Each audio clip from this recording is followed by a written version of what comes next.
Praise the lord. అందరికీ యేసే నామంలో నా హృదయపూర్వక వందనములు. యోసేపు ఫలించెడు కొమ్మగా ఉన్నాడు. ఎందుకు యోసేపు ఫలించెడు కొమ్మగా ఉన్నాడు అన్న విషయాన్ని ఈరోజు మీతో పంచుకోవాలని ఆశపడుతున్నాను. అయితే యోసేపు ఫలించెడు కొమ్మ, అలాగే మోసగాడికి పెట్టినటువంటి శాపమే మనకు సువార్త అని నేను ఇంతకు ముందు వీడియోలో దేవుని వాక్యాన్ని పంచుకున్నానండి. తమ్మునైల్ అలా పెట్టానన్నమాట. మరి యోసేపు ఫలించుడు కొమ్మగా ఉన్నాడు. యోసేపు గురించి చెప్దామని మొదలు పెట్టినప్పుడు దేవుడు ఎన్నో లోతైన విషయాలు తెలియజేశారనమాట. కాబట్టి యోసేపు ఫలించుడు కొమ్మ అనే ఈ యొక్క అంశం మీద ఇంతకు ముందు ఒక వీడియో పెట్టాను, పార్ట్ 1 అని పెట్టానండి. దానికి కొనసాగింపే ఇప్పుడు పార్ట్ 2 మీతో పంచుకోబోతున్నాను అనమాట. అయితే పార్ట్ 1 ఎవరైనా వినకపోతే గనక వినండి. ఆ వీడియో నేను కార్డ్స్ లో లాస్ట్ లో పెడతాను, దాన్ని క్లిక్ చేసి మీరు చూడండి. అయితే యోసేపు ఫలించుడు కొమ్మ, యోసేపు ఫలించుడు కొమ్మ అని ఎక్కడ ఉందో మనకి ఆదికాండము 49వ అధ్యాయము 22వ వచనంలో చూసినట్లయితే, యోసేపు ఫలించెడు కొమ్మ, ఓట యొద్ద ఫలించెడు కొమ్మ, దాని రెమ్మలు గోడ మీదకి ఎక్కి వ్యాపించును. దేవునికి స్తోత్రం కలుగునుగాక, ఆమేన్. మరి యోసేపు ఫలించెడు కొమ్మ, యోసేపు ఫలించాడండి. దేవుడు ఆదాము హవ్వలను ఇద్దరును, మొదట మానవులను ఇద్దరిని సృష్టించినప్పుడు వాళ్ళిద్దరిని దేవుడు ఆశీర్వదించి, మీరు ఫలించి విస్తరించి ఈ భూమిని నింపండి అని దేవుడు వాళ్ళ స్త్రీ పురుషులను ఆశీర్వదించారు, ఆదాము హవ్వలను అన్నమాట. కాబట్టి ఆదాము హవ్వలను ఆశీర్వదించిన తర్వాత సాతాను మోసపుచ్చడం, సాతాన్ని దేవుడు శపించడం, ఇవన్నీ కూడా నేను ఇంతకు ముందు వీడియోలో పార్ట్ 1లో మీతో నేను షేర్ చేసుకున్నానండి. దేవుడు ఏమన్నాడంటే, స్త్రీ సంతానానికి నీకు వైరము కలగజేస్తాను, అతను నీవు మడువు మీద కొడతావు, అతను నిన్ను తల మీద కొడతాడు. తల మీద కొడితే శాశ్వత నాశనం అన్నమాట. అంటే అపవాదికి శాశ్వత నాశనం కలుగుతుంది. స్త్రీ సంతానము, ఆ స్త్రీ సంతానం ద్వారాగానే అపవాదికి అనంత నాశనం కలగజేస్తానని దేవుడు అపవాదిని శపించాడు. ఆ అపవాదిని శపించడమే మనకు అది సువార్త అండి, సువార్త. ఎందుకంటే అపవాది అనంత నాశనం అయిపోతే మనకి ఈ బాధలు, ఈ కష్టాలు, ఈ సమస్యలు ఏమీ ఉండవు అనమాట. అపవాది ఈ భూమి మీద తిరుగుతున్నాడు కాబట్టి, మనుషులను పాపంలో పడేయడానికి చూస్తున్నాడు కాబట్టి మనం సమస్యల పాలవుతున్నాం అనమాట. సమస్యల్లో పడిపోతున్నాం, పాపంలో పడిపోతున్నాం, ఇబ్బందుల్లో పడిపోతున్నాం అనమాట. మన జీవితాలు ఎలా ఉంటున్నాయంటే దుఃఖ సాంద్రం కింద ఉంటున్నాయి. దుఃఖములో మునిగిపోతున్నాం అనమాట. వేదనతో కూడిన భారభారితమైన జీవితాలు మనవి అయిపోతున్నాయండి. అందుకనే అపవాదికి అనంత నాశనం కలగజేస్తానని దేవుడు మనకి సువార్తను మొదట్లోనే మనకు చెప్పేశారండి. అపవాదికి పెట్టిన శాపమే మనకు సువార్త. ఆ స్త్రీ సంతానమే యేసయ్యగా ఈ భూమి మీదకి వచ్చారు. కాబట్టి యేసయ్య మరణం అనే ముళ్ళును, ఆయన మరణించి మరణం అనే ముళ్ళును యేసయ్య విరిచేశారండి. మనకు శాశ్వత జీవితాన్ని మనకు ప్రసాదించారండి. కాబట్టి యేసయ్యను నమ్మి, యేసయ్యందు విశ్వాసం ఉంచి నమ్మి బాప్తిసం పొందితే, యేసయ్యే నా రక్షకుడు, నా విమోచకుడు, నా దేవుడు అని నమ్మి రక్షించబడితే శాశ్వత జీవితం ఇవ్వడానికి పరలోకపు తండ్రి మరి ఎదురు చూస్తున్నారు మన కొరకు. కాబట్టి ప్రియమైన దేవుని బిడ్డలారా, మాటలు వింటున్న బిడ్డలారా, మరి దేవుని మార్గంలో నడుచుకోండి, దేవుడిచ్చి శాశ్వత బహుమానాలు పొందుకోండి. మరి అయితే ఈ యోసేపు గురించి మనం ఇప్పుడు ధ్యానించుకుంటున్నాం కదండి. యోసేపు ఫలించుడు కొమ్మగా ఉన్నాడు, ఫలించాడు. యోసేపు ఆశీర్వదించబడ్డాడు. యోసేపు గురించి అందరికీ తెలిసే ఉంటుంది, బైబిల్ చదివే వాళ్ళందరికీ తెలుసు కదండి. యోసేపును దేవుడు ప్రధానమంత్రి చేశాడు అనమాట, ప్రధానమంత్రిని చేశాడు. మరి అటువంటి యోసేపు ఎందుకు అంత ఎంత ఉన్నత స్థితిలోకి వెళ్ళాడో మనం ఇప్పుడు యోసేపు గురించి ధ్యానించుకుందామండి. ఎందుకంటే దేవుడు వాగ్దానం చేశాడు కదా, అపవాదిని శపించాడు, అది మనకు సువార్త అయింది కదా. అప్పటి నుంచి కూడా దేవుని భక్తులందరూ కూడా ఆ స్త్రీ సంతానం ద్వారాగా అపవాదికి అనంతనాశనం కలుగుతుందని, ఆ స్త్రీ సంతానం మా వంశంలో పుడతాడు, దేవుడు నన్ను ఎన్నుకుంటాడు అనేసి దేవుని భక్తులందరూ కూడా దేవుని మీద ఆధారపడుతూ దేవునికి లోబడుతూ బ్రతుకుతూ వచ్చారనమాట. అందులో మనం చూసినట్లయితే మొదటగా కయీను హేబేలు జ్యేష్ఠత్వం. కయీనుకి ఏంటంటే జ్యేష్ఠత్వ హక్కు హెబేల్కి ఎక్కడ వెళ్ళిపోతుందో అని తనలో క్రూరమైన ఆలోచన వచ్చేసి హెబేల్ని చంపేస్తాడు అనమాట. అలా చంపడానికి కారణం ఏంటంటే అపవాదే అటువంటి మోసపూరితమైన హృదయాన్ని కయీనులో పుట్టించేసి అలా చేసేస్తాడనమాట. చూడండి, ఏంటంటే అపవాదికి అనంతనాశనం కలగాలంటే దేవుడికి ఎవరు కావాలి? పరిశుద్ధుడు కావాలి. అందుకనే పరిశుద్ధుడు కావాలి కదండి.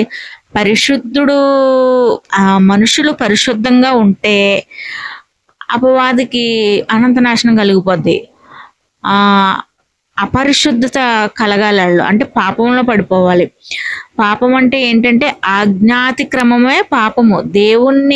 దేవుని ఆజ్ఞను అతిక్రమించడమే పాపం అన్నమాట. అందుకనే అపవాది ఏం చేస్తున్నాడంటే అప్పటి నుంచి ఇప్పటికి కూడా దేవుని మాట వినకుండా దేవుని మార్గం నుంచి ప్రతి ఒక్కరిని తప్పించేస్తున్నాడు అనమాట. అలా దేవుని భక్తులను కూడా అలా తప్పించేస్తూ వచ్చాడండి. కానీ ప్రేమ కలిగిన తండ్రి తన యందు భయభక్తులు కలిగిన బిడ్డలను విడిచిపెట్టడు. తప్పు చేసిన తెలుసో తెలియకో పాపంలో పడి మళ్ళీ పశ్చాత్తాపడి మేము పాపులము ప్రభువా, మమ్మల్ని రక్షించండి ప్రభువా అని దేవుణ్ణి వేడుకున్నప్పుడు కనికరము కలిగిన తండ్రి, దయగలిగిన తండ్రి ఆదరించి తన బిడ్డల్ని రక్షించుకుని కాపాడుకున్నాడండి. మరి అందులో ఒక భాగమే ఈ యోసేపు కూడా. ఈ యోసేపు జీవితంలో జరిగినటువంటి విషయాలను ఇప్పుడు మనం ధ్యానించుకుందామండి. యోసేపును దేవుడు అంత గొప్పగా ఎందుకు ఆశీర్వదించాడు, ఈ యోసేపు జీవితంలో జరిగినటువంటి విషయాలు ఏంటో మనం ఇప్పుడు ధ్యానించుకుందామండి. ఈ యోసేపు యాకోబు కుమారుడండి. యాకోబుకి రాహేల్కి పుట్టినటువంటి కుమారుడు. యాకోబు ఎవరండి? యాకోబును దేవుడు ఇశ్రాయేలుగా మార్చాడండి. ఒక దేవుని యందు భయభక్తులు కలిగినటువంటి కుటుంబంలో యోసేపు పుట్టాడనమాట. అంటే అబ్రహాము యోసేపుకు తాతయ్య అవుతాడండి. ఇస్సాకు యోసేపుకు తాతయ్య అవుతాడనమాట. అబ్రహాము కుమారుడేమో ఇస్సాకు కుమారుడు యాకోబు కుమారుడు యోసేపు. కాబట్టి ఈ యోసేపు యాకోబు కుమారుడు అనమాట. యాకోబుకి రాహేల్కి పుట్టినటువంటి కుమారుడండి. యాకోబుకి 2 భార్యలు 2 ఉపపత్నులు ఉన్నారనమాట. కాబట్టి మొత్తం ఆ 4 పుట్టిన కుమారులు 12 మంది. ఆ 12 గోత్రాలే ఇశ్రాయేలు గోత్రాలు అనమాట. కాబట్టి యోసేపు యాకోబు 2వ భార్య అయిన రాహేలుకు పుట్టినటువంటి పెద్ద కుమారుడండి. రాహేల్కు ఇంకో కుమారుడు ఉన్నాడు, బెన్యామీను అనమాట. ఆదికాండం 35వ అధ్యాయం 24వ వచనంలో రాయబడి ఉంటుంది. రాహేలు కుమారులు యోసేపు, బెన్యామీను. రాహేలుకు 2 కుమారులు పుట్టారు. రాహేలు కుమారులు యోసేపు, బెన్యామీను అనమాట. అయితే మనం చూసినట్లయితే యోసేపును దేవుడు ఎంతో అత్యధికంగా ఆశీర్వదించాడు. మనం ముందు అదే యోసేపు గురించి ధ్యానించుకుంటే, యోసేపు గురించి ఆదికాండము 37వ అధ్యాయం దగ్గర నుంచి మనం చదివినట్లయితే యోసేపు జీవితంలో దేవుడు గొప్ప మేలులు చేశాడనమాట. కాబట్టి యోసేపు జీవితంలో దేవుడు చేసిన మేలులు మన ఎడలు కూడా మనం చేయాలి అంటే యోసేపు గురించి మనం ధ్యానించాలండి. అసలు యోసేపును దేవుడు దీవించాడు. ఫలించెడు కొమ్మగా, తన కుటుంబానికి ఒక ఫలించెడు కొమ్మగా దేవుడు యోసేపును నిలబెట్టాడు. ఎందుకు నిలబెట్టాడు? దానికి కారణం ఏంటి? యోసేపు చేసినటువంటి పని ఏమిటి? యోసేపు యొక్క విశ్వాసం ఏమిటి? యోసేపు యొక్క విశ్వాసం ఏమిటి? యోసేపు ఎలాంటి వాడు అన్న విషయాలను మనం తెలుసుకుందామండి. యోసేపులో మనం ముందుగా ఒక మంచి లక్షణాన్ని చూడవచ్చు అనమాట. దేవుడు కండి పరిశుద్ధులు కావాలండి, పరిశుద్ధులు కావాలి. అపవాదికి అనంత నాశనం కలుగజేయాలంటే దేవుడికి పరిశుద్ధుడు కావాలన్నమాట. కాబట్టి ఆయన పరిశుద్ధుణ్ణి, దైవ కుమారుణ్ణి ప్రవేశపెట్టాలి ఈ భూమి మీద కంటే పరిశుద్ధుల కుటుంబంలోంచి దేవుడు ప్రవేశపెట్టాలి. కాబట్టి అందుకని ఆయన భక్తులందరూ కూడా ఆయన ఎదుటి యథార్థంగా ఉండాలి, దేవుని యందు భయభక్తులు కలిగి ఉండాలని అందరూ కూడా మరి ఎంతో విశ్వాసంగా ఉన్నారు. అబ్రహాం ఎంతో విశ్వాసంగా ఉంటాడు, ఇస్సాకు విశ్వాసంగా ఉంటాడు, యాకోబు దేవునితో పెనుగులాడాడు, తన జనాంగంగా మార్చబడాలని యాకోబు పెనుగులాడినప్పుడు మరి యాకోబును దేవుడు ఇశ్రాయేలుగా మారుస్తాడండి. కాబట్టి ఈ యోసేపు కూడా దేవుని యందు ఎంతో భయభక్తులు కలిగిన బిడ్డ అని మనం తెలుసుకోవచ్చు. ఎలా తెలుసుకోవచ్చు అంటే మొదటగా మనం యోసేపులో మంచి లక్షణాన్ని మనం చూడొచ్చండి. అదేంటో ఇప్పుడు తెలుసుకుందాం. ఆదికాండం 37వ అధ్యాయం. యాకోబు తన తండ్రి పరదేశవాసిగా ఉండిన కానాను దేశంలో నివసించెను. యాకోబు వంశవళిది. యోసేపు 12 ఏండ్ల వాడై తన సహోదరులతో కూడా మందను మేపుచుండెను. అతడు చిన్నవాడై తన తండ్రి భార్యలైన బిల్హా కుమారుల యొద్దను జిల్ఫా కుమారుల యొద్దను ఉండెను. అప్పుడు యోసేపు వారి చెడుతనమును గూర్చిన సమాచారము వారి తండ్రి యొద్దకు తెచ్చుచూ ఉండువాడంటండి. చూడండి, యోసేపు 12 సంవత్సరాల వాడుగా ఉన్నాడు, తన సహోదరులతో ఉన్నాడు, మందను మేపుచున్నాడు, గొర్రెల మందను మేపుచూ ఉన్నాడు అనమాట. అయితే ఆ చిన్నవాడు ఎవరి యొద్దన ఉన్నాడండి? తన తండ్రి భార్యలైనటువంటి బిల్హా కుమారులు, జిల్ఫా కుమారులు అంటే ఉపపత్నులు అనమాట. వాళ్ళ కుమారుల యొద్ద యోసేపు ఉన్నాడు అనమాట. అయితే యోసేపు ఏం చేస్తున్నాడంటే వారి చెడుతనమును, వాళ్ళ అన్నయ్యలు చేస్తున్న చెడ్డ పనులన్నీ కూడా తన తండ్రికి సమాచారాన్ని తీసుకొస్తున్నాడు. వాళ్ళ అన్నయ్యలు ఏమేమి చెడుతనం చేస్తున్నారో అవన్నీ చెప్తున్నాడు అనమాట అండి. చూడండి, మరి యోసేపులో ఉన్న మంచి లక్షణాన్ని మనం గుర్తించవచ్చు. యోసేపు తల్లి లేనివాడిగా ఉన్నాడు, అయితే తన అన్నయ్యలతో ఉన్నాడు. అయితే తన అన్నయ్యలు చెడ్డ పనులు చేస్తున్నారు, కానీ యోసేపు మాత్రం చెడ్డ పనులు చేసేవాడిగా మాత్రము లేడండి, లేడు. ఇంకా వాళ్ళ అన్నయ్యలు చేస్తున్న చెడ్డ పనులను గూర్చిన సమాచారము తన తండ్రికి తెలియజేసే బిడ్డగా ఉన్నాడు. చూడండి ప్రియమైన దేవుని బిడ్డలారా, యోసేపులో ఈ మంచి లక్షణాన్ని మనం కనుగొంటే మనం కూడా యోసేపు వలె, చూడండి, యోసేపు తన అన్నయ్యలతో ఉన్నాడు, వాళ్ళ అన్నయ్యలు చెడ్డవారిగా ఉన్నారు, కానీ మరి చూడండి 6 నెలలు సహవాసం చేస్తే 6 ఈరైపోతారని ఒక సామెత ఉన్నట్లుగా మరి నిజంగా చెడ్డవాళ్లతో సహవాసం చేస్తే 6 ఈరైపోతారంటారు. కానీ నిజానికి దేవుని యందు భయభక్తులు కలిగి ఉన్న బిడ్డలు ఎలా ఉంటారంటే చెడ్డవాళ్ల మధ్య నడుచుకుంటున్నా కానీ ఆ చెడుతనాన్ని వాళ్ళకి అంటనివ్వరండి, అంటనివ్వరు. ఇక్కడ యోసేపు కూడా ఆ చెడుతనం తనకు అంటుకోకుండా పరిశుద్ధంగా ఉన్నాడని మనం గ్రహించవచ్చు. యోసేపు నుంచి ఈ లక్షణాన్ని మనం నేర్చుకోవాలండి. మనం కూడా మన చుట్టూ ఎంతమంది, సమాజం ఎంత చెడ్డగా ఉన్నా, ఎంత దుష్ట సమాజంలో మనం ఉన్నా, మనం ప్రభువును నమ్ముకుంటున్న మనం పరిశుద్ధంగా జీవించాలండి. దేవుని మహిమార్థంగా మనం జీవించాలి. ఇక్కడ చూడండి, యోసేపు తన తండ్రి యొద్దకు తన అన్నల చెడ్డ సమాచారం అంతటిని తీసుకొచ్చి చెప్తున్నాడంటండి, తన తండ్రికి తెలియజేస్తున్నాడు. చూడండి, తన తండ్రికి ఎందుకు తెలియజేస్తున్నాడు? యోసేపు తన అన్నల గురించి చెప్పినప్పుడు తన తండ్రి బాధ్యత వహించి తన అన్నలను గద్దించి చెడ్డ మార్గంలో పడిపోకుండా, పాపంలో పడిపోకుండా తన తండ్రి గద్దిస్తాడని తన తండ్రికి తెలియజేస్తున్నాడు. ఈరోజు ప్రియమైన దేవుని బిడ్డలారా, మనం కూడా దేవుని నమ్ముకుంటూ మందిరానికి వెళ్తున్నాం కదా, మనం కూడా ఎలా ఉండాలి అంటే మనకు ఎంతోమంది చెడ్డవాళ్ళు ఎదురవుతూ ఉంటారు, మనం చెడ్డ మనుషుల మధ్య బ్రతుకుతూ ఉంటాము. అవునండి, తెల్లవారు లెగిస్తే ఇంకా మనం ఎంత ప్రార్థన చేసుకున్నా, ఎంత వాక్యం విన్నా మనకి ఏదో ఒకటి శాతాను శోధనలు ఎదురవుతూనే ఉంటాయి. మరి ఎంతోమంది నశించిపోతున్న వారిని మనం చూస్తూ ఉంటున్నామండి. యోసేపు ఎలాగైతే తన తండ్రి యొద్దకు సమాచారాన్ని తీసుకెళ్ళాడో మనము కూడా మరి దేవునికి మనం మొర్రపెట్టాలండి. పాపంలో పడిపోతున్న వారి కొరకే మనం మొరపెట్టాలి, మన తండ్రికి తెలియజేయాలండి. మనం కూడా లోకంలో కలిసిపోకూడదు, మనం కూడా చెడ్డవాళ్ళతో కలిసిపోయి మనం కూడా చెడ్డవారిగా మారిపోకూడదండి. మనం ప్రత్యేకించబడిన వారమై ఉండాలి. క్రీస్తు రక్తంలో కడగబడిన మనం ప్రత్యేకించబడిన వారమై పరిశుద్ధులుగా ఉంటూ మరి పాపంలో పడిపోతున్న వారి కొరకై, నశించిపోతున్న వారి కొరకై ప్రార్థించే బిడ్డలుగా మనం ఉండాలి.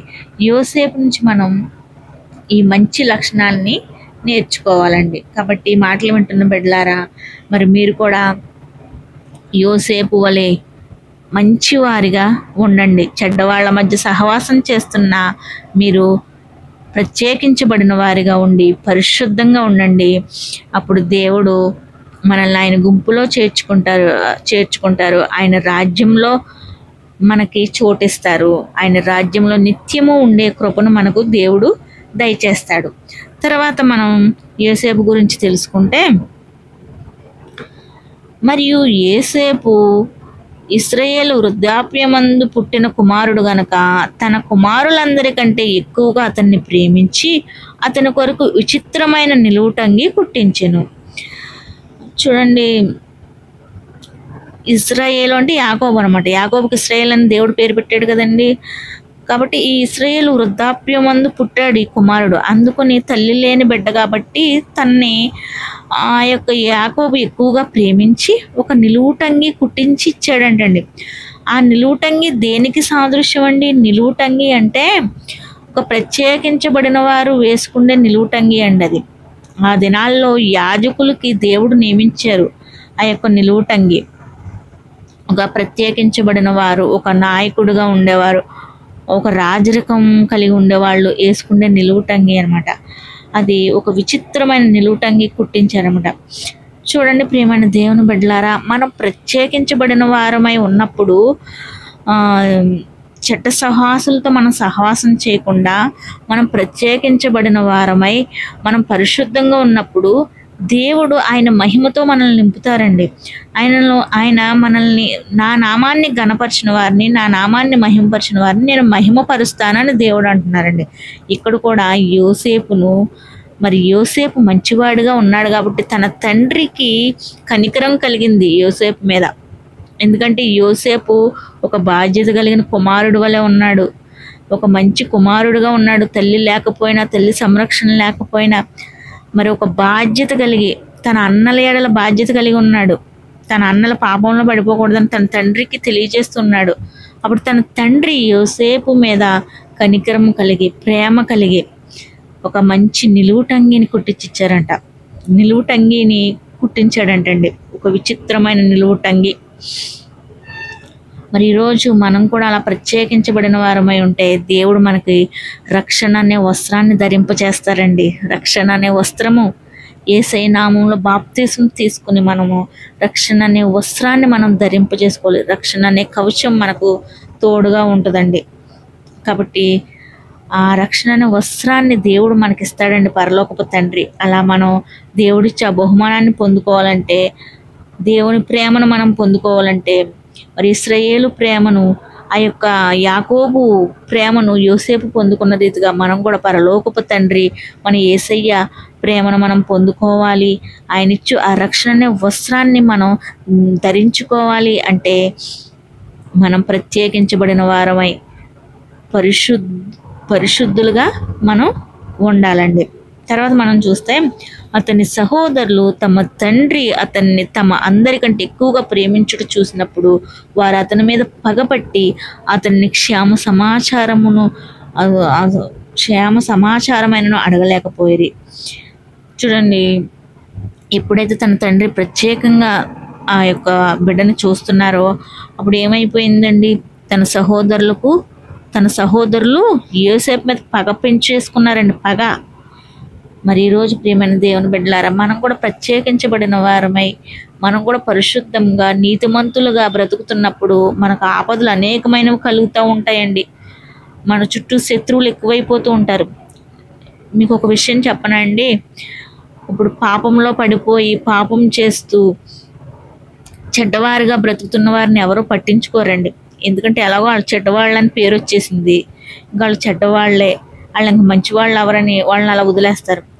అదే ఒక ప్రత్యేకించబడి దేవుని యందు భయభక్తులు కలిగి మనం నడుచుకుంటున్నప్పుడు అందరి దృష్టి మన మీద ఉంటుంది అనమాట.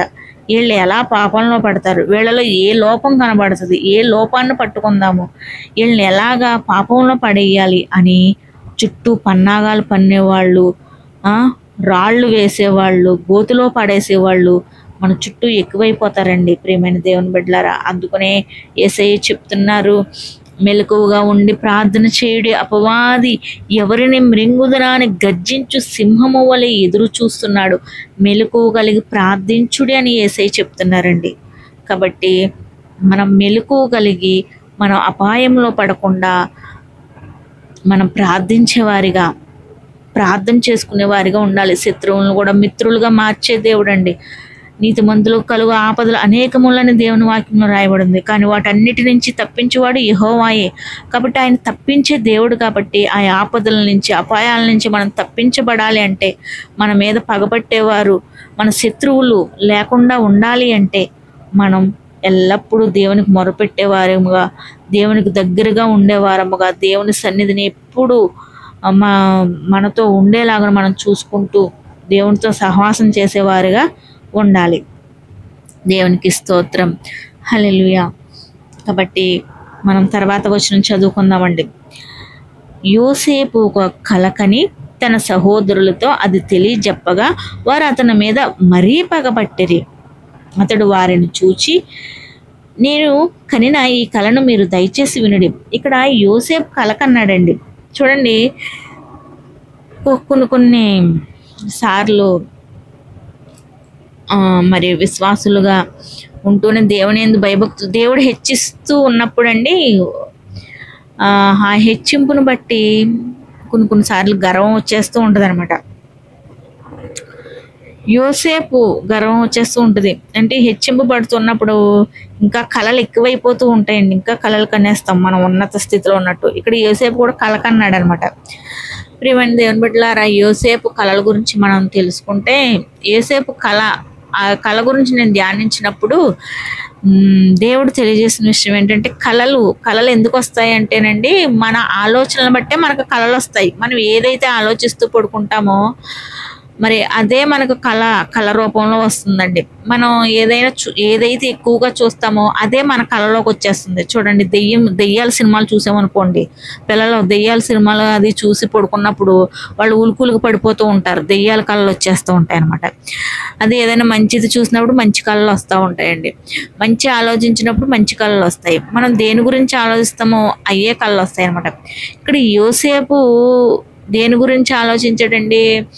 యోసేపు ఎంతో గణపరచబడ్డాడు. తన తండ్రి యోసేపుని ఎంతో ఉన్నతంగా చూస్తున్నాడు. యోసేపు ఒక నిలువుటంగి కుట్టించి ఇచ్చాడండి. నిలువుటంగి ఏంటంటే జ్యేష్ఠులకి అది నిలువుటంగి ఇస్తారనమాట. జ్యేష్ఠుడు ఇంట్లో జ్యేష్ఠ భాగం పొందేవాడు నిలువుటంగి వేసుకుంటారు.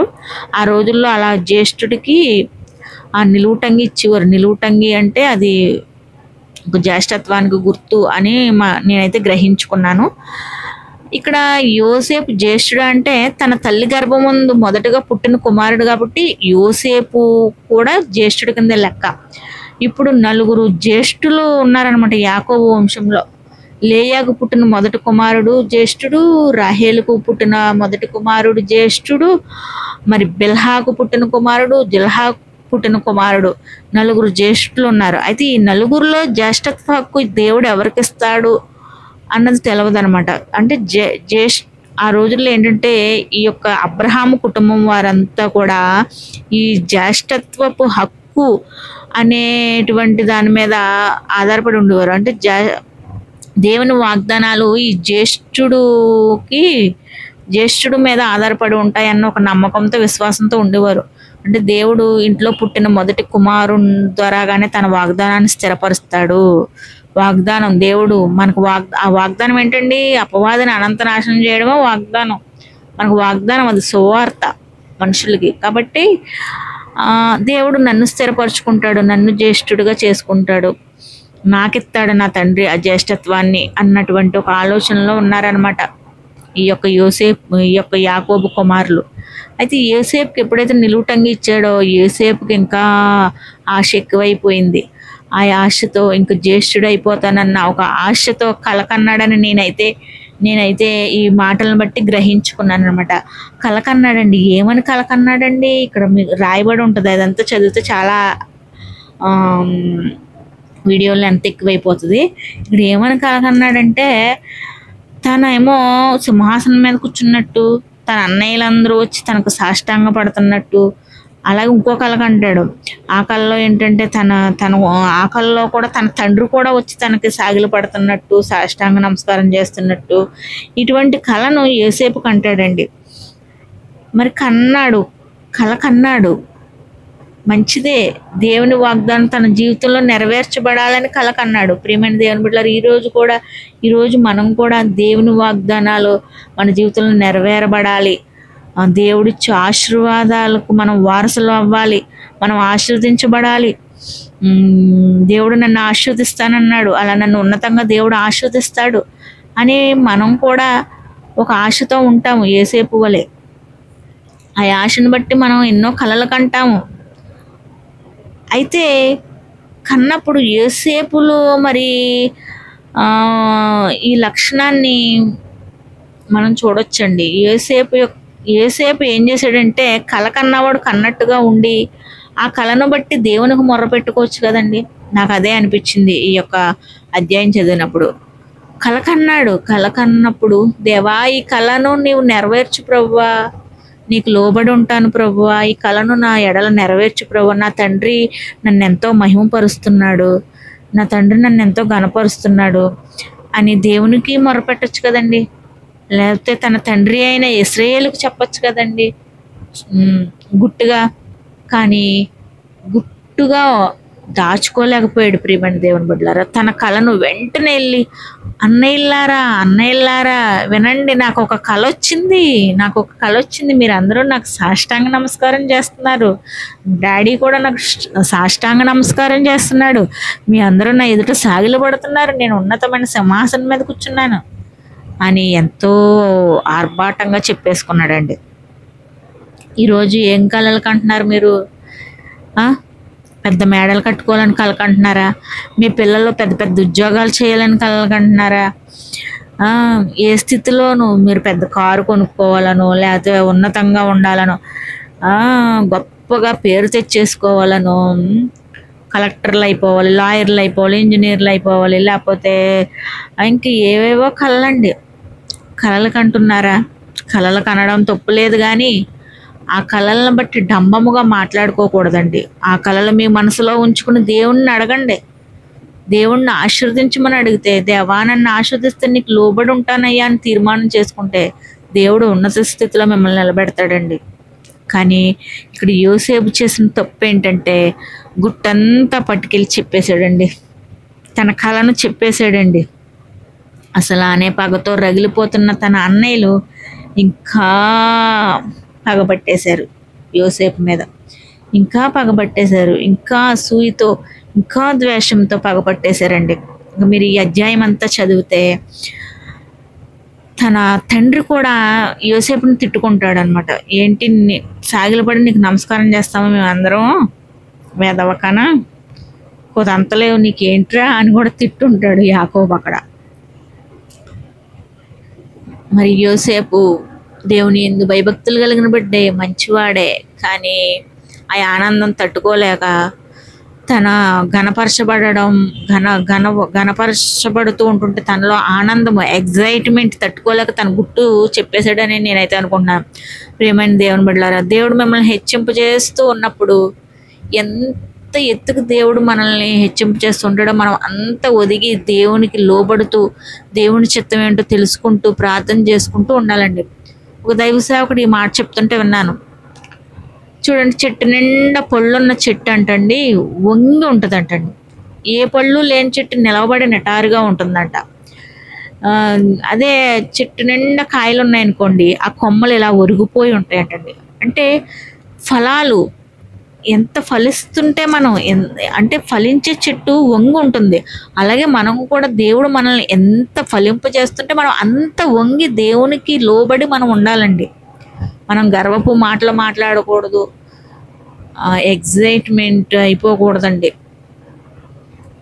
ఇక్కడ యోసేపు కూడా అలాగే ఉన్నాడు అనమాట. యోసేపు నుంచి నేను గ్రహించిన విషయం ఇదే, ప్రతి మనిషిలో కూడా మంచి చెడు రెండు మనం తెలుసుకోవాలండి. యోసేపు ఫలించుడు కొమ్మగా ఆస్వాదించబడ్డాడు. కానీ యోసేపు జీవితంలో ఆ యొక్క అపాయాలు ఆపదలు కలగడానికి కారణం ఏంటంటే తన గుట్టు చెప్పేసుకున్నాడు, తన ఎగ్జైట్మెంటింగ్ అయిపోయాడు. తనకు వచ్చిన మహిమను బట్టి తన తండ్రి తనను గనపరుస్తూ ఉన్నప్పుడు ఆ యొక్క సంతోషాన్ని తట్టుకోలేక, కొన్నిసార్లు సంతోషం కూడా తట్టుకోలేకపోతారనమాట. సంతోషాన్ని తట్టుకోలేక యోసేపు చెప్పేశాడు, అన్నల దగ్గర తన కళను చెప్పేశాడండి. చెప్పేయడంతో ఇంకా శత్రువులు ఎక్కువైపోయారు అనమాట. ఈరోజు మనం ఎదుగుతుంటే కూడా శత్రువులు ఎక్కువైపోతూ ఉంటారు, కానీ మనం దేవుణ్ణి పట్టుకొని ఉండాలి. కానీ ఇక్కడ యోసేపు అలా చెప్పేయడం ద్వారాగా యోసేపుని ఏం చేస్తారంటే గుంటలో పడేస్తారండి. యోసేపు తన అన్నలు ఎక్కడున్నారు, తన అన్నలకు భోజనం తీసుకుని వెళ్తాడనమాట. తన తండ్రి అంటాడు, ఎల్లు నీ అన్నలకు భోజనం ఇచ్చేసిరా, ఎక్కడో గొర్రెలను మేపుతున్నారంటే వెళ్తాడు. మీరు ఈ అధ్యాయం అంతా చదవండి, 37వ అధ్యాయం ఆదికాండం, అందులో తెలుస్తుంది. తీసుకెళ్ళినప్పుడు చూసి, ఊరే ఈ కలలకు అనేవాడు వస్తున్నాడు రా, వీడు మనకి చాలా, వీడికి అగష్టాలు ఎక్కువైపోయినరా, వీడు చాలా పెద్ద వర్తాది అయిపోయేలాగా ఉన్నాడురా, వీడిని ఎలాగైనా సరే గుంటలో పడేద్దాం, వీడిని చంపేద్దాం అని అనుకుని పాపం యోసేపుని గుంటలో పడేస్తారు. చూడండి, చూసారా పాపం ఎంత అపాయంలో పడిపోయాడు కదండి. గుట్టు చెప్పకండి ఎవరికి. యోసేపు నుంచి మనం తెలుసుకోవాల్సిన విషయం ఏంటంటే గుట్టు చెప్పకూడదు. మనం మంచిగా ఉన్నప్పుడు దేవుడు మనల్ని ఆశీర్వదిస్తాడు. ఆ ఆశీర్వాదాన్ని బట్టి మనకు అనేక రకాలైన మన కళలకు అంటాం. దేవుడు ఆశీర్వదిస్తూ ఉంటున్నప్పుడు ఆ కళల గురించి ఎవరికి చెప్పకండి, దేవునికే చెప్పుకోండి. ప్రభువా నీకు లోబడి ఉంటానయ్యా, నేను ఇంత ఇంత కొంచెం మంచితనం నాలో ఉండబట్టి నన్ను ఆశీర్వదించావు కదా ప్రభువా, నన్ను గణపరిచావు కదా ప్రభువా, ఇంకా మంచిగా ఉంటానయ్యా, ఇంకా నీకు లోబడి ఉంటానయ్యా, నా కోరిక ఇది నాయన. చూడండి, దేవుని యందు భయభక్తులు కలిగి ఏది అడిగినా దేవుడు మనకిస్తాడంట. భయభక్తులు కలిగి ఉండి మనం దేవుణ్ణి ఏది అడిగినా దేవుడు మనకిస్తాడని దేవుని వాక్యంలో రాయబడి ఉంది. కాబట్టి దేవుని యందు భయభక్తులు కలిగి దేవుణ్ణి అడగండి, దేవుణ్ణి అడుగుతూ ఉండండి. అంతేగాని మనుషులకు చెప్పకండి కోరికలు అయ్యి, మనలో ఉన్న కోరికలు, మనలో ఉన్న ఆశలు. నేను చూసారా, దేవుడు నన్ను ఆశీర్వదించేస్తాడు, దేవుడు నేను ఇలా అయిపోతాను, అప్పుడు చెప్తాను వాళ్ళ పని, ఇప్పుడు ఇలా చెప్తాను, నాకు ఎంత లోబడి ఉండేలా చేస్తాను. ఇలాంటి మాటలు మనం డమ్మపు మాటలు మాట్లాడితే దేవునికి ఇష్టం ఉండదు. మరి మనుషులు కూడా అసూయపడతారనమాట. మనుషులకు కూడా పగపట్టే వాళ్ళు మన చుట్టూ ఎక్కువైపోతారు, శత్రువులు ఎక్కువైపోతారు. కాబట్టి డంబపు మాటలు, గర్వపు మాటలు మన నోటు గుండా రాకూడదు. ఇక్కడ యోసేపు అవే వచ్చినాయి, నేను కలలు కన్నాను, నా ఎదుట మీరు అందరూ సాగిలు పడుతున్నారు అని చెప్పేసినప్పుడు పగబట్టి యోసేపుని గుంటలో పడేస్తారండి. గుంటలో పడేస్తే ఏమొస్తుంది, మళ్ళీ ఆ రక్తాపరాధం మనకు చుట్టుకుంటుంది. పరాయి దేశానికి అమ్మేద్దామని పాపం పరాయి దేశానికి అమ్మేస్తారు. నిజంగా ఎంత బాధో కదండి. అందరినీ విడిచేసి ఒంటరిగా యోసేపు మరి ఆ ఐగుప్తు దేశానికి అమ్మివేయబడినప్పుడు అది ఎంత చిత్రవాద, ఎంత బాధగా ఉంటుందండి. వెళ్ళిపోతాడు యోసేపు. అక్కడికి వెళ్ళిపోయినప్పుడు తర్వాత అంతా మీరు చదువుకోండి, అక్కడ రాయబడి ఉంటుంది. అక్కడ మరి యోసేపు, అప్పుడు నేను అనుకుంటాను యోసేపు గురించి ఎన్ని చదివినప్పుడు, యోసేపు ఆ గుంటలో పడేసి ఆ గుంటలోంచి పైకి తీసి మరి ఆ తండ్రి నుంచి దూరం అయిపోయినప్పుడు అప్పుడు యోసేపుకు దేవుడు గుర్తుకొచ్చాడని నేను అనుకుంటున్నానండి. అప్పుడు దేవుడికి లోబడతాడు యోసేపు. ఆ యొక్క ఒంటరిగా ఉన్నప్పుడు నిజమైన దేవుడు గుర్తుకొస్తాడు. శ్రమల గుండా వెళ్ళినప్పుడే నిజమైన దేవుణ్ణి తెలుసుకోగలుగుతామండి. కాబట్టి ఒక్కోసారి శ్రమలు, సమస్యలు వస్తున్నప్పుడే మనం నిజమైన దేవుణ్ణి తెలుసుకోగలుగుతాం అనమాట. అప్పుడు దాకా తండ్రిని అంటిపెట్టుకుని ఉన్నాడు, తండ్రి గణపరిచాడు, తండ్రి నిలువుటంగి కుట్టించడం చూసి ఎంతో సంతోషపడిపోయాడు, ఎన్నో కలలు కనేసాడు, ఆ కళల గురించి చెప్పేశాడు. అప్పుడు అందరికీ దూరం అయిపోయాడు, దూరం అయిపోయి పరాయి దేశానికి అమ్మివేయబడినప్పుడు అక్కడ అక్కడ యోసేపు దేవుణ్ణి బట్టి ధైర్యముగా అక్కడ ఉంటాడండి. దేవునికి స్తోత్రం, హల్లెలూయా. ఆ ఐగుప్తు దేశానికి యోసేపును అమ్మివేసినప్పుడు మరి ఆ ఐగుప్తు దేశంలో ఒక బానిసగా మరి తను ఉన్నాడండి. మరి అక్కడికి వెళ్ళిన తర్వాత యోసేపు దేవుని మీదే ఆధారపడి, మీరు ఇవన్నీ కూడా 37వ అధ్యాయం నుంచి, ఆదికాండం 37వ అధ్యాయం నుంచి అన్నీ చదివితే మీకు అర్థం అవుతుంది. వీడియోలు ఎంత ఎక్కువైపోతుందండి, అందుకనే నేను అవన్నీ చదివి వినిపించడం లేదు. కానీ యోసేపు అక్కడికి వెళ్ళిన తర్వాత యోసేపు నుంచి మనం నేర్చుకోవాల్సిన లక్షణం ఏంటంటే, యోసేపులో మంచి లక్షణం చూసాము. తర్వాత లక్షణం ఏంటంటే తను గుట్టంతా చెప్పేసుకున్నాడు. గుట్టు చెప్పుకోకూడదండి, గుట్టు చెప్పుకోకూడదు అనమాట. దేవుడు ఆశీర్వదిస్తున్నప్పుడు మరి అనేకమైన కళలు కంటున్నప్పుడు అది మనం దేవునికి తెలియజేసి దేవునికి లోబడి ఉండాలి, కానీ గుట్టు చెప్పుకోకూడదు. అక్కడ గుట్టు చెప్పేసుకున్నాడు. చెప్పుకోవడం వల్ల అపాయంలో పడిపోయాడు. ఈరోజు మనం కూడా గుట్టు చెప్పకండి. ఇంట్లో గుట్టు, భార్యాభర్తల గొడవలు కానీ, ఇంట్లో గొడవలు కానీ ఏమి చెప్పుకోకూడదండి. దేవునికి మొరపెట్టుకోవాలి. మన ఆశలు, ఆలోచనలు అన్నీ దేవునికి చెప్పుకోవాలన్నమాట. యోసేపు వల్లే చెప్పేస్తే యోసేపులో మనం కూడా అపాయంలో పడిపోతాం. యోసేపు అలా చెప్పకుండా ఉంటే, యోసేపు తన అన్నల దగ్గరే ఉండగానే దేవుడు యోసేపును ఆశీర్వదించేవాడేమో అని నేనైతే గ్రహించుకున్నానండి చదువుతూ. అయితే యోసేపు అలా చెప్పేయడం ద్వారా పరాయి దేశానికి అమ్మివేయబడ్డాడు. ఆ పరాయి దేశానికి వెళ్ళిపోయిన తర్వాత అక్కడ మరి తనకున్న పరిస్థితిని బట్టి దేవునికి లోబడి ఉన్నాడండి. మన పరిస్థితులను బట్టి మనం దేవునికి లోబడే ఉండాలి. మన స్థితిని బట్టి మనం లోబడి ఉండాలండి. మనం ఏ స్థితిలో ఉన్నామో ఆ స్థితిని బట్టి దేవుని స్తుతించేవారుగా ఉండాలి. దేవుని స్తుతించడం అంటే ఏంటండి? మరి దేవుని దూషించకుండా ఆ పరిస్థితులను బట్టి మనల్ని మనం తగ్గించుకుని వినయ మనస్కులమై ఉండాలి. యోసేపు మరి ఆ యొక్క ఐగుప్తు దేశంలో ఆ యొక్క అధికారుల మధ్య మరి తను తాను తగ్గించుకుని ఒక నమ్మకమైన సేవకుడిగా, ఒక నమ్మకమైన పనివాడిగా ఉన్నాడు. అలా ఉండడం చూసి ఇంకా యోసేపుకు ఇంకా మంచి అధికారాన్ని ఆ యొక్క అంటే ఫరో గృహ నిర్వాహకుడుగా ఉండే అధికారాన్ని యోసేపుకి ఇస్తారనమాట. అలా ఇచ్చినప్పుడు ఆ యోసేపు అక్కడ ఫరో గృహ నిర్వాహకుడుగా ఉంటున్నప్పుడు అక్కడ ఏం జరుగుతుందంటే, ఫరో భార్య యోసేపు మీద కన్నుపడి యోసేపుతో పాపం చేయడానికి యోసేపును పురికొల్పుతుంది. కానీ యోసేపు ఎంత మాత్రం ఆ పాపానికి ఒప్పుకోడండి. యోసేపు నుంచి నేర్చుకోవాల్సిన లక్షణం ఏంటంటే, యవ్వన బిడ్డలు ఎవరైనా సరే దేవుని యందు భయభక్తులు కలిగి ఉన్న బిడ్డగా యోసేపు ఉన్నాడు. అక్కడ ఎవరు లేరు కదా, మా అమ్మ మా నాన్న లేరు, ఎవరు నా అన్నయ్యలు లేరు, నన్ను అనేవాళ్ళు లేరు కదా, ఏమవుతుంది, పెద్ద రాజుగారు భార్య నన్ను కోరుకుంటుంది, నేను తనతో పాపం చేసేస్తే నాకు బోళ్ళు ధనం ఇచ్చేస్తుంది, నేను హెచ్చించబడిపోవచ్చు అన్నటువంటి ఆలోచనతో లేడు. యోసేపు పరిశుద్ధంగా ఉండాలి, దేవుని వాగ్దానానికి తను వారసుడు అవ్వాలన్న విశ్వాసంతో యోసేపు ఉన్నాడు కాబట్టి, దేవుని యొక్క వాగ్దానం తన హృదయంలో ఉంది కాబట్టి, దేవుని యందు భయభక్తులు కలిగి ఉన్నాడు కాబట్టి తను ఏ పాపము చేయకుండా పరిశుద్ధుడుగా ఉన్నాడండి. ఆ యొక్క యోసేపు భార్య యవ్వనస్తుడిగా ఉన్న యోసేపు మీద కన్నేసి తన పాపాన్ని పురుకొల్పుతుంది. కానీ తను మాత్రం దేవుని యందు భయభక్తులు కలిగి తన పరిశుద్ధతను కాపాడుకున్నాడండి. ఈరోజు మరి యవ్వన బిడ్డలు కూడా అలా ఉండాలి యోసేపు వలె. యవ్వన స్త్రీలైనా, యవ్వన పురుషులైనా, ఎవరైనా సరే యోసేపు నుంచి నేర్చుకోవాల్సిన పాఠం ఏంటంటే, పాపంలో పడిపోకూడదు, లోక ఆకర్షణలో పడిపోకూడదు. ఎన్ని నిందలు వచ్చినా, ఎన్ని అవమానాలు వచ్చినా పరిశుద్ధంగా ఉండాలి. అలా ఉండబట్టే యోసేపును దేవుడు ఉన్నత స్థితిలో పెట్టాడండి. అయితే చూడండి, యోసేపు అలాగా ఫరో భార్యతో పాపానికి ఒప్పుకోలేదని యోసేపు మీద నింద వేసేసి యోసేపును జైల్లో పెట్టించేసింది.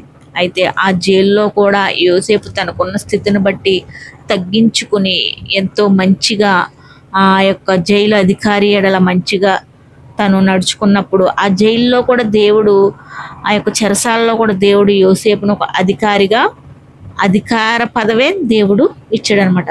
నిజంగా దేవుని యందు భయభక్తులు కలిగి మనం ఉంటే మనం ఎక్కడున్నా కానీ దేవుడు మనల్ని ఉన్నత స్థితిలోనే దేవుడు ఉంచుతాడండి. ఒక అధికారుల వల్లనే ఉంచుతాడు కానీ, పైవానిగానే దేవుడు ఉంచుతాడు కానీ కిందవానిగా దేవుడు ఉంచడండి. ఇక్కడ యోసేపును దేవుడు అలా పరిశుద్ధంగా ఉన్నాడు కాబట్టి యోసేపును దేవుడు ఎలాగ ఉంచాడంటే అధికారి, ఆ జైల్లో ఉన్నటువంటి ఆ యొక్క ఏమంటారు, ఆ జైల్లో ఉంటారు కదా ఆ నిందితులకి ఒక అధికారిగా దేవుడు యోసేపును ఉంచారండి. అలా ఉన్న తర్వాత మరి ఎంతో యోసేపు మరి అక్కడే ఉండి దేవుని యందు భయభక్తులు కలిగి ఉంటాడు. మరి ఆ యొక్క జైల్లో ఉంటున్నటువంటి ఇద్దరు వ్యక్తులు కలలు కన్నప్పుడు ఆ కలల భావం చెప్పడం జరుగుతుంది. ఆ భావాన్ని తెలుసుకున్న వాళ్ళు ఆ భావం యోసేపు ఎలా చెప్తాడో అలాగే వాళ్ళ జీవితాల్లో జరుగుతుంది. భక్ష్యకారుల అధికారికి, పానాదాయకుల అధికారికి చెప్తాడనమాట. అలా చెప్పిన తర్వాత అలాగే జరుగుతుంది వాళ్ళ జీవితంలో. యోసేపు ఆ కలల భావం చెప్తాడు, ఆ భావం చెప్పినట్లుగానే జరుగుతుంది. తర్వాత ఫరో కలగనడం, ఆ ఫరో కళ భావం చెప్పేవాడు జైల్లో ఉన్నాడు యోసేపు అని ఆ పానాదాయకుల అధికారి చెప్తాడు. చెప్పినప్పుడు ఆ యోసేపు విడుదల పొంది బయటకు వచ్చినప్పుడు ఆ కళ భావం చెప్పినప్పుడు ఆ ఫరో ఆ యోసేపు చెప్పినటువంటి ఆ కళ భావాన్ని బట్టి మరి దేవుణ్ణి ఎంతో మహింపరుస్తాడు. దేవుని ఆత్మతో, ఇంతటి ఆత్మ జ్ఞానంతో నింపబడినటువంటి ఇటువంటి వ్యక్తి మన మధ్య ఉండడం మనకెంతో ఆశీర్వాదకరం. కాబట్టి యోసేపుని ఈ ఐగుప్తు దేశం అంతటి మీద ఎలాగా ప్రధానమంత్రిగా ఉంచుతానని ప్రధానమంత్రిని చేస్తాడండి. చూసారా ప్రియమైన దేవుని బిడ్డలారా, మనం నీతిగా యథార్థంగా ఉంటే దేవుడు ఉన్నత స్థితిలో నిలబెడతాడు. కళలు కనడం తప్పులేదు కానీ ఆ కళలను సహకారం చేసుకోవాలి. మన జీవితంలో ఆ కళలు నెరవేర్చబడాలి అంటే మరి మనం ప్రతి సమస్యను జయించుకుంటూ దేవుని యందు భయభక్తులు కలిగి ముందుకు సాగాలి. కళ కన్నాడు కానీ మన జీవితమే మనకు పాఠాలు నేర్పిస్తుందండి. యోసేపు కళ కన్నాడు చూడండి. కళ కన్న తర్వాత ఆ కళ ఏంటో చెప్పేశాడు అన్నయ్యలకే. గుట్టు చెప్పడం ద్వారా అపాయంలో పడ్డాడు. కానీ అపాయంలో పడిపోయినే, ఎందుకు నాకు ఈ బతుకు, ఎవరూ లేని ఒంటరిని అయిపోయేనే, అయ్యో ఎవరూ లేరే నాకు అని కృంగిపోయేవాడిగా ఉండకుండా చూడండి దేవుని వాక్యంలో రాయబడి, శ్రమదినమునందు నీవు కృంగిని ఎడల చేతకాని వాడవగదు అని రాయబడి ఉంది. తను కృంగిపోయి ఉంటే, కృషించిపోయి ఉంటే చేతకాని వాడిగా మిగిలిపోయి ఉండేవాడు. కానీ కృంగిపోలేదు, ధైర్యం తెచ్చుకున్నాడు. ఎలా ధైర్యం తెచ్చుకున్నాడు? తను నమ్మిన దేవుని బట్టి ధైర్యం తెచ్చుకుని ధైర్యంగా నిలబడ్డాడు. ప్రతి పరిస్థితిని కూడా ధైర్యంగా జయించాడు. ప్రధానమంత్రి అయ్యాడు. మరి ఆ యొక్క కొరువు వచ్చేస్తుంది అనమాట. ఆ యొక్క ఐగుప్తు దేశం మీద కొరువు వచ్చేసినప్పుడు ఆ కానాను దేశం అంతా కొరువు వచ్చేస్తుంది. తన అన్నలు ధాన్యాన్ని కొనడానికి వెళ్తారు. వెళ్ళినప్పుడు అక్కడ చూసినట్లయితే మన జీవితమే మనకు పాఠాలు నేర్పిస్తుందండి. కాబట్టి యోసేపు ఏం చేస్తాడంటే, తన అన్నయ్యలు ఆ యొక్క ఐగుప్తు దేశానికి ధాన్యాన్ని కొనడానికి వెళ్ళినప్పుడు, ఒరే అన్నయ్యలారా వచ్చేసారా, తన అన్నయ్యలను యోసేపు గుర్తుపడతాడు కానీ యోసేపుని తన అన్నయ్యలు గుర్తుపడరు. అయితే ఒరే అన్నయ్యలారా వచ్చేసారేంట్రా, ఇదిగోరా నేనేరా యోసేపుని, మీరు నన్ను గుంటలో పడేశారు కదా, నన్ను అమ్మేశారు కదా, చూసావా ఎంత హెచ్చించబడిపోయానో, ప్రధానమంత్రిని అయిపోయాను చూసారా అని. ఈసారి అయితే యోసేపు అలా గుట్టు చెప్పలేదండి. తన అన్నయ్యల స్థితి ఎలా ఉంది, తన అన్నయ్యలు మార్పు చెందారా లేదా, అసలు తన తండ్రిని ఎలా చూసుకుంటున్నారు, తన తమ్ముడైన బెన్యామీనుని ఎలా చూసుకుంటున్నారు, వీళ్ళు అసలు చూసుకుంటున్నారా లేకపోతే అలా వదిలేశారా, వాళ్ళ దుర్మార్గపు మనసు బుద్ధి మారిందా లేదా, వాళ్ళ పశ్చాత్తాపం ఉందా లేదా అని వాళ్ళ యొక్క స్థితిని పరిశోధించాడు అనమాట. యోసేపు పరిశోధించాడు, వాళ్ళని పరీక్షించాడు. అప్పుడు అంటే ఇవన్నీ కూడా రాయబడి ఉంటాయి, మీరు చదవండి. నేను ఇవన్నీ చదివేశాను, నేను మామూలుగా చెప్పుకెళ్ళిపోతున్నాను. మీరు చదవండి, చదివితే మీకు అర్థమవుతుంది. పరీక్షించి అప్పుడు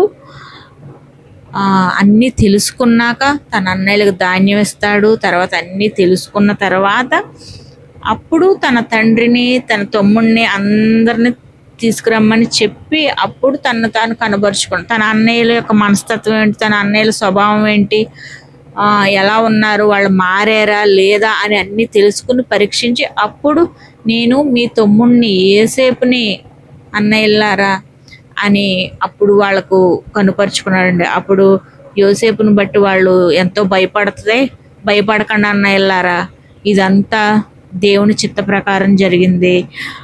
నేనే కనుక ఇక్కడికి రాబోయి ఉంటే కరువులో మరి మనం ధాన్యం లేక ఆ కరువుకి మరి చనిపోయి ఉండేవారం. మన కుటుంబం నశించిపోకుండా ఉండడానికే దేవుడు నన్ను ఇక్కడికి పంపించాడు. కాబట్టి మీరు భయపడకండి, నేనేమి చేయను, ఇదంతా దేవుని కృపను బట్టే జరిగింది, దేవునికే మహిమ కలుగును గాక అని ఏది జరిగినా మన మంచికే జరిగిందని దేవుణ్ణి మహిమపరిచాడండి. దేవునికి స్తోత్రం. హల్లెలూయా. ప్రియమైన దేవుని బిడ్డలారా, యోసేపు నుంచి మనం నేర్చుకోవాల్సిన విషయాలు మంచితనం, అలాగే గుట్టు చెప్పుకోకూడదు, అలాగే పరిస్థితుల ప్రభావాన్ని బట్టి ఆ పరిస్థితులకు తల వంచి ధైర్యంగా ముందుకు సాగాలి, కృంగిపోయే వారిగా ఉండకూడదు. అలాగే మన జీవితమే మనకు పాఠాలు నేర్పిస్తుంది. కాబట్టి ఆ పాఠాల ద్వారాగా మనం ఒకసారి యోసేపు గుట్టు చెప్పడం ద్వారా నష్టపోయాడు. కాబట్టి ఈసారి తను ఎవరో చెప్పకుండా తన అన్నయ్యల దగ్గర దాచిపెట్టి తన అన్నయ్యల స్థితి ఎలా ఉందో, తన అన్నయ్యలు మారేరో లేదో తెలుసుకుని అప్పుడు తను తాను కనుపరుచుకున్నాడు. అలాగా మరి మనం కూడా అలా పరిస్థితులను బట్టి ముందుకు సాగుతూ ధైర్యంగా ముందుకు సాగుతూ దేవుని యందు భయభక్తులు కలిగిన ఉండిన బిడ్డలుగా ఉండాలండి. అయితే నేను ఈ యోసేపు గురించి ధ్యానించినప్పుడు, యోసేపు జీవితం గురించి ధ్యానించినప్పుడు ఒక విషయం అర్థమైందనమాట. ఏంటంటే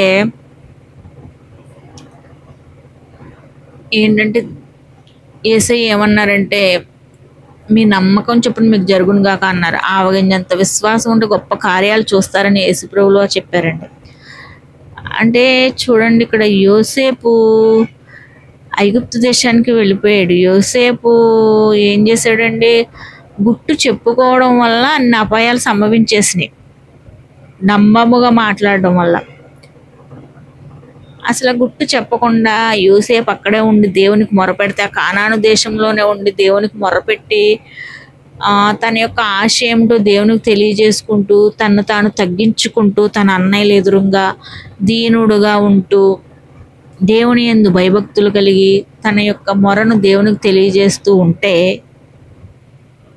దేవుడు అక్కడే కానాను దేశంలోని యోసేపును హెచ్చించేవాడేమో అని నేనైతే అనుకుంటున్నానండి. అక్కడే కానాను దేశంలోనే యోసేపుని హెచ్చించి, మరి ఐగుప్తు దేశానికి వీళ్ళందరూ వెళ్ళారు కరువు వచ్చేసిందని. యోసేపు అక్కడ ఉన్నాడు కాబట్టి ఐగుప్తు దేశానికి వీళ్ళందరూ అక్కడికి వెళ్ళారు. అదే యోసేపే కనుక ఇక్కడ ఉండుంటే అప్పుడే యోసేపుకు దేవుడు తెలియజేసి ఉండేవాడు కదా, కళల ద్వారాగా తెలియజేసి ఉండేవాడు కదా. అప్పుడు ఆ కరువును బట్టి ఆ కానాను దేశంలోనే సర్వసమృద్ధిని దేవుడు ఇచ్చేవాడు. ఆ ఐగుప్తులో ఉన్న సమృద్ధినే దేవుడు ఇక్కడ ఇచ్చేవాడేమో. యోసేపు ద్వారాగా మనం తెలుసుకోవాల్సిన విషయం ఏంటంటే, మనం ఎక్కడున్నా దీన మనస్సు కలిగి ఉండాలి, తగ్గింపు స్వభావం కలిగి ఉండాలి. మన యొక్క వ్యాజ్యాలనేంటి, మన యొక్క సమస్యలనేంటి, మన ఆశలనేంటి దేవునికి చెప్పుకోవాలి కానీ మనుషులకు చెప్పుకోకూడదు. మనుషులను లక్ష్య పెట్టుట కన్నా యెహోవాను ఆశ్రయించుట మేలని దేవుని వాక్యంలో రాయబడి ఉంది. కాబట్టి మనుషుల యందు మనం లక్ష్యం ఉంచుకోకూడదు,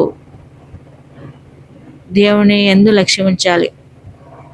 దేవుడే మన లక్ష్యంగా ఉండాలి. ఇక్కడ మరి యోసేపు కళ చెప్పడం వల్ల అన్నయ్యలకేమో అసూయ వచ్చేసింది. అసూయ మహాపాపం అనమాట. తన అన్నయ్యలైనా పోని దేవుని యందు భయభక్తులు కలిగిన వారిగా ఉన్నారా, ఎందుకురా ఎందుకు మా తమ్ముడు ఏదో చిన్నోడు అలా మాట్లాడుతున్నాడు అని మురిసిపోయి ఉంటే బాగుండేది కదా. మురిసిపోలేదు.